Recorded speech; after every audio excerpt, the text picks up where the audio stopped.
Everyone, स्वागत आपका मेरे एएमए एजुकेशन चैनल के ऊपर। आज की हमारी वीडियो के अंदर हम करेंगे manager ethics and social responsibility, management concepts and organisational behaviour, MCom के मेरे नोट्स। हमारी जो पिछली वीडियो थी उसके अंदर हमने कवर किया था डिसीजन मेकिंग का टॉपिक। अगर आपने वो वीडियो नहीं देखी है तो मैं आप लोगों को लिंक डिस्क्रिप्शन में डाल दूंगी, आप जाके चेक कर लेना।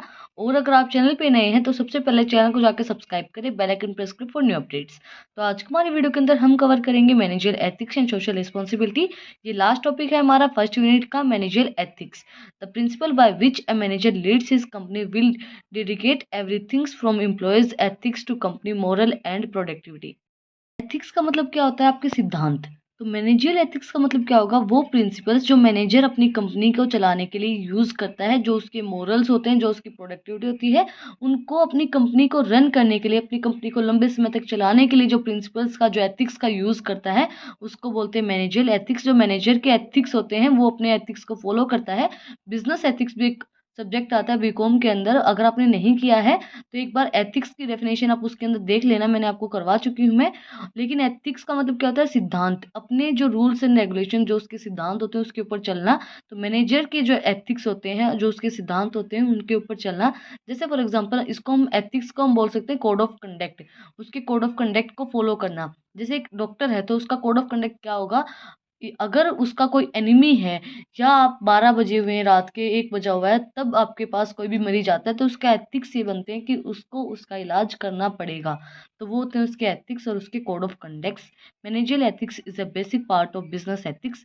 बिजनेस एथिक्स का पार्ट होता है, मैंने आपको बताया, it is the set of moral principles of believes that affect the behaviour of employee. Managerial ethics is basic parts of business ethics. Managerial ethics जो होते हैं वो बिजनेस एथिक्स का एक पार्ट होते हैं, जो मैंने आपको बताया कि बिजनेस एथिक्स के अंदर इन्वॉल्व होते हैं ये। It is the set of moral principles और beliefs that affect the behaviour of employees. ये सेट होता है प्रिंसिपल्स एंड बिहेवियर का, कि आपको किस तरीके से बिहेव करना है, मोरल्स बिहेवियर प्रिंसिपल्स का। ये एम्प्लॉयज के बिहेवियर को अफेक्ट करता है कि आपके प्रिंसिपल्स क्या, आपके सिद्धांत क्या, आपके एथिक्स क्या होंगे। While developing managerial ethic policies everything is concerned and compensations and benefits packaging communities involvement and cooperative giving are all component of managerial ethics। जब हम मैनेजरियल एथिक्स को डेवलप करते हैं तो हम सारी चीज़ों को कंसर्न करते हैं कि उनके बेनिफिट्स क्या होंगे, उनकी पैकेजिंग क्या होंगे, लोगों को उस चीज़ का क्या बेनिफिट होगा, एंड उसके कंपोनेंट्स क्या होंगे मैनेजरियल एथिक्स के। सारी चीज़ों को हम कंसर्न करते हैं उस टाइम पे जब हम अपने मैनेजरियल एथिक्स को डेवलप कर रहे होते हैं। A process of managerial ethics utility approach. In this approach, managers analyze the effect of decisions on people affected by their decisions. Positive and negative results are weighted and managerial actions are justified. इस approach के अंदर क्या देखते हैं कि आपने जो बात कही है या फिर आप जो काम कर रहे हैं, उनका लोगों के ऊपर क्या इम्पैक्ट पड़ेगा, पॉजिटिव इम्पैक्ट पड़ेगा, नेगेटिव इम्पैक्ट पड़ेगा, क्या इम्पैक्ट पड़ेगा। उस इम्पैक्ट को देखने के लिए इस अप्रोच के अंदर देखा गया है कि मैनेजर जो भी डिसीजन ले रहा है उसका लोगों के ऊपर क्या इम्पैक्ट पड़ेगा, पॉजिटिव इम्पैक्ट पड़ेगा या नेगेटिव इम्पैक्ट पड़ेगा, उसको जस्टिफाई करती है ये approach. Second approach was moral right approach. In this approach, manager follow ethical code which take care of fundamental and moral rights of human behavior. इस approach के अंदर हम टेक केयर करते हैं जो भी एथिकल कोड्स होते हैं मैनेजर, एंड जो उसके फंडामेंटल राइट्स उसको मिल रहे हैं या नहीं मिल रहे हैं, right of speech, right to life and safety, right to expire feelings, वो सारे अप्रोचेस अगर उसकी पूरी हो रही है नहीं हो रही है ह्यूमन बिहेवियर की, उन सारी चीज़ों को देखना पड़ता है मैनेजर को। देन थर्ड अप्रोच है हमारी social justice approach. According to this approach, manager actions are fair, impartial and equitable to the individual and groups. इस अप्रोच के अंदर क्या है, मैनेजर के जो एक्शन होंगे वो फेयर होंगे, बिल्कुल फेयरली वो एक्शन लेगा, इम्पार्शलिटी नहीं करेगा बिल्कुल भी, सब उसके लिए इक्वल होंगे, चाहे वो इंडिविजुअल हो चाहे वो कोई ग्रुप में काम कर रहा हो, वो सब उसके लिए इक्वल होंगे। Needs of managerial ethics. It saves the need of supplying right good customers at the right places time and price. ये सेव करता है कि जो भी आप सप्लाई करें वो सही कस्टमर तक पहुंचे, सही समय पे पहुंचे, सही टाइम पे पहुंचे और सही जगह पे पहुंचे। ये सेव आएगा इसकी जगह पे, SEAV की जगह पे SAVES ही आएगा, ई मैंने गलती से लिख दिया है। सेकंड पॉइंट है it help in long run survival of the firm. ये हेल्प करता है कि आपका जो बिजनेस है वो, अगर आप कोड ऑफ कंडक्ट को, मैनेजरियल एथिक्स को फॉलो करोगे तो आपका जो बिजनेस है वो लंबे समय तक चलेगा। तो ये हेल्प करता है long run survival of a firm. It prevents unethical practices like paying low from wages to workers, providing poor working condition. ये प्रिवेंट करता है कि आपको कोई भी अनएथिकल प्रैक्टिसेस आपके साथ ना हो, कोई ऐसा ना हो कि आपको लो वेजेस प्रोवाइड करवाए जाएं, अच्छी वर्किंग कंडीशन आपको नहीं दी जाए। अगर आप मैनेजरियल एथिक्स को फॉलो करते हो तो आपको अच्छी सारी चीज़ें मिलेंगी। Promotes the legal framework of a country which enforce ethical practices. ये प्रमोट करता है लीगल फ्रेमवर्क एक कंट्री के एंड अनफोर्स जो भी एथिकल प्रैक्टिसेस होती हैं उनको। It provide a basic for a consumer companies against unethical business practices. Provide करता है कंज्यूमर कंपेंसेशंस को एंड कंपेंस को अगेंस्ट अनएथिकल जो भी बिजनेस प्रैक्टिसेस होती हैं उनके against. And it works unfairs of a consumer protection act 1986। जो भी अनफेयर प्रैक्टिसेस होती है कंज्यूमर प्रोटेक्शन के लिए उसको भी प्रमोट करता है, उसके लिए भी वर्क करता है। It works unfair of a consumer protection act 1986। Barriers to manager ethics chain of command. अगर आप चेन ऑफ कमांड को फॉलो नहीं करोगे तो अड़चने आएंगी मैनेजर एथिक्स के अंदर। एथिक्स को फॉलो नहीं करोगे तो ग्रुप्स मेंबरशिप, अगर आप ग्रुप के अंदर काम नहीं करोगे, ग्रुप के अंदर आप एथिक्स को फॉलो नहीं करोगे तो भी अड़चने आएंगी मैनेजर एथिक्स के अंदर। एम्बिग्रो प्रायोरिटीज। एम्बिग्रो का मतलब क्या होता है कि अस्पष्ट, एंड प्रायोरिटीज का मतलब होता है प्राथमिकताएं। जो भी अस्पष्ट चीजें होती हैं, आपको स्पष्टता से कोई भी चीज़ नहीं बताई गई है तो भी काम के अंदर अड़चने आएंगी। सोशल रिस्पॉन्सिबिलिटी, नाम से पता चल रहा है कि सोशल रिस्पॉन्सिबिलिटी मतलब जो हमारी रिस्पॉन्सिबिलिटी बनती है सोसाइटी के प्रति। हमारी रिस्पॉन्सिबिलिटी क्या बनती है सोसाइटी के प्रति कि हम टाइम पे अपना टैक्स पे करें, जो भी हमारी ड्यूटीज़ होती हैं उनको हम फुलफिल करें। Social responsibility is an ethical framework in which an individual is obligated to works and cooperate with each individual and organization for a benefit of a community organization। Social responsibility का मतलब क्या होता है? एक ethical framework होता है, एक individual obligate करता है, वर्क करता है कोऑपरेटली।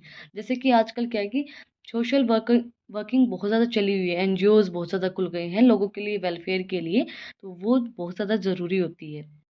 Social responsibility is a duty every individual has to maintain a balance between economy and ecosystem on the live within। जो हमारी सबकी एक रिस्पॉन्सिबिलिटी बनती है कि सोसाइटी के प्रति हमारी एक रिस्पॉन्सिबिलिटी बनती है कि हम उनकी हेल्प करें। जो भी जैसे कि एनजीओज होते हैं उनके अंदर डोनेशन प्रोवाइड करवाएं, और भी बहुत सी हमारी सोशल रिस्पॉन्सिबिलिटी बनती है। हमारी ड्यूटी होती है कि हम अपनी बैलेंस करें इकोनॉमी को और इकोसिस्टम को, दोनों को। जैसे कि अभी हमारा स्वच्छ भारत अभियान जो चला हुआ है उसके अंदर मतलब हम सारी चीज़ों को साफ रखें, इकोसिस्टम को भी साफ रखें, हमारी इकोनॉमी भी अच्छी रहे, हम टैक्स भी पे करें और हम चीज़ों को साफ भी रखें। ये हमारी ड्यूटीज़ बनती हैं। Social responsibility means that business, in addition to maximizing shareholder value, must act in the manner benefiting society। इसके अंदर क्या है, जो भी हमारे शेयर होल्डर होते हैं वो क्या देखेंगे कि हमारा मैक्सिमम सोसाइटी का बेनिफिट हो। Social responsibility has increasing importance of investor and consumer who seeks investment that only profitable must also and contributes to the welfare of society and environment। Responsibility मैंने आपको बताया कि आप कंट्रीब्यूट करेंगे आपकी society के अंदर भी और आपके इन्वायरमेंट के अंदर भी। आप अपना जो टैक्स है टाइम टू टाइम वो भी पे करेंगे, और आप अपने जो देश है उसको साफ भी रखेंगे, स्वच्छ भारत भी रखेंगे अपना। Social responsibility, corporate social responsibility. Corporate social responsibility आपको हेल्प करेगी लॉन्ग रन बिजनेस के लिए, गोल को अचीव करने के लिए, मार्केट के अंदर रिस्पॉन्सिबिलिटीज़ को फुलफिल करने के लिए, सुटेबल रखने के लिए, अपने बिजनेस को एथिक्स को फॉलो करने के लिए, इन रिसोर्सेज को फॉलो करने के लिए। Types of corporate social responsibility, four main types of corporate social responsibility. Environmental responsibility, it refers to the organization commitment to sustainability and environmental friendly operations। ये ऑर्गेनाइजेशन के अंदर सस्टेनेबल रखने के लिए, ऑर्गेनाइजेशन को और इन्वायरमेंटल फ्रेंडली रखने के लिए यूज़ की जाती है corporate social responsibility. Ethical human right social responsibility. Ethical responsibility refers to a company commitments to operate their business in an ethical manner that upholds human rights principles। इस social responsibility के अंदर क्या होता है, company अपनी commitment करती है कि हम एथिक्स को फॉलो करेंगे, एथिक्स के अकॉर्डिंगली अपने सारे काम को करेंगे, ह्यूमन राइट प्रिंसिपल्स को फॉलो करेंगे, जो उनके प्रिंसिपल्स होंगे, जो उनके एथिक्स होंगे उन्हीं को हम फॉलो करेंगे। Philanthropic corporate social responsibility, it refers to a corporations of aim and objective for actively bettering society as whole। अपनी सोसाइटी को बेटर बनाने के लिए यूज़ की जाती है ये। One heavy aspects of corporate philanthropy is donating money from company earnings in worth causes within the local community। इस रिस्पॉन्सिबिलिटी के अंदर बताया गया है कि अपनी इनकम में से जो उनकी अर्निंग होती है उसके अंदर से डोनेट करना लोकल कम्युनिटीज़ को। जो उनके अर्निंग्स हैं उनकी अर्निंग्स में से जो भी थोड़ा बहुत हम निकाल सकते हैं उतना निकाल के अपनी लोकल कम्युनिटीज़ को डोनेट करना। Economic cooperate social responsibility. Economic cooperate social responsibility refers to the practices of making financial decision based on the commitment to doing good। Economic social responsibility वो रिस्पॉन्सिबिलिटी होती है जिसके अंदर आप अपना फाइनेंशियल डिसीजन बिल्कुल सही लें और आपकी कमिटमेंट बिल्कुल सही हो और अपनी इकोनॉमिक जो कंडीशन है वो भी बिल्कुल सही रहे। Importance of corporate social responsibility strategy. Importance क्या रहेंगी कॉर्पोरेट सोशल रिस्पॉन्सिबिलिटी की? इंक्रीज एम्प्लॉयमेंट एंगेजमेंट, एम्प्लॉयज़ की जो एंगेजमेंट होती है उसको इंक्रीज करती है, इंप्रूव करती है बॉटम लाइन फाइनेंशियल्स को, support logical and global communities, जो भी लॉजिकल होती हैं, जो लॉजिकल बातें होती हैं, जो भी हमारी ग्लोबल कम्युनिटीज़ होती हैं उनको सपोर्ट करती है, कंट्रीब्यूट करती है UN sustainability and development goals को, जो भी हमारे गोल्स होते हैं उनको अचीव करने में हेल्प करती है। दिस इन्वेस्टमेंट अपॉर्चुनिटीज प्रोवाइड करवाती है, define public image and create positive press, positive image आपकी क्रिएट करती है पब्लिक के अंदर। Root customer retention and loyalty, customer की रिटेंशन को कम करती है, लॉयल्टी बनाई रखती है, कस्टमर आपके प्रति लॉयल रहते हैं। एनहेंस एम्प्लॉय ब्रांडिंग, एम्प्लॉयज़ की जो ब्रांडिंग होती है उसको इंक्रीज करने में हेल्प करती है। आज की हमारी वीडियो के अंदर हमने किया manager ethic and social responsibility management concepts and organisational behaviour unit first का लास्ट टॉपिक। अगर आपको आज की वीडियो पसंद आई तो आप लोगों को पता ही क्या करना है, कमेंट सेक्शन में मुझे बताना है कि आपको वीडियो कैसी लगी। कोई भी डाउट है, कोई भी टॉपिक रह गया है, वो भी आप लोग कमेंट सेक्शन में मुझसे पूछ सकते हैं। फिर मिलते हैं एक नई वीडियो के साथ, एक नए टॉपिक के साथ। Thank you for watching my video.